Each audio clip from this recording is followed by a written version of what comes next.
សុភមង្គលតែងតែនៅទីនេះជានិច្ចនិងសម្រាប់គ្រប់គ្នាដោយមិនចាំបាច់ដណ្ដើមគ្នាសេចក្តីសុខនិងសុភមង្គលមិនត្រូវបានសម្គាល់ដោយភាពហ៊ឺហាតាមការសម្ដែងឲ្យឃើញពីខាងក្រៅនោះទេ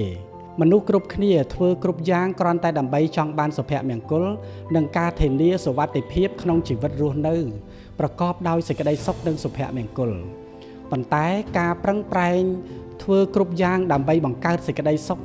និងសុភមង្គលគឺត្រូវចំណាយពេលវេលានិងអាយុជីវិតរបស់យើងស្ទើរតែទាំងស្រុងដើម្បីជាដើមទុនហើយមិនប្រកាសថាចំនួនមួយនេះនឹងចំណេញដោយការគ្រោងទុកឡើយអាចនឹងខាតដើមគឺខាតបង់ពេលវេលានៅក្នុងការសោយសុខជាមួយនឹងសុភមង្គលរបស់ខ្លួនឯង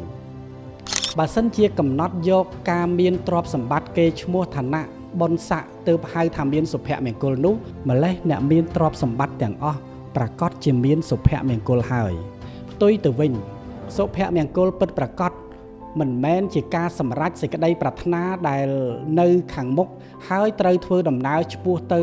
អោបក្រសោបយកឲ្យបាននោះទេវាគឺជាអារម្មណ៍ដែលហាក់បីដូចជាទទួលយកនិងរីករាយជាមួយនឹងគ្រប់យ៉ាងដែលនៅជុំវិញខ្លួនដោយមិនមានបំណងបន្ថែមអ្វីផ្សេងទៀតដែលមិនមានហើយត្រូវចំណាយពេលដើម្បីធ្វើឲ្យមាននោះឡើយសុភមង្គលតែងតែនៅទីនេះជានិច្ចនិងសម្រាប់គ្រប់គ្នាដោយមិនចាំបាច់ដណ្ដើមគ្នាការព្រមដាក់ចុះនៅការច្បាមចាប់យកសុភមង្គលអាស្រ័យភាពមានបានគឺជាការបានដល់នៅភាពសុខសួននឹងខ្លួនឯងជាសុភមង្គលពិតប្រាកដនិងមានសម្រាប់គ្រប់គ្នាអាចក្រេបជញ្ជក់រាល់ដង្ហើមចេញចូលធ្វើឲ្យយើងមានភាពស្រស់ស្រាយសប្បាយក្នុងការប្រកបកិច្ចការងាររកទទួលទានតាមមានតាមបាន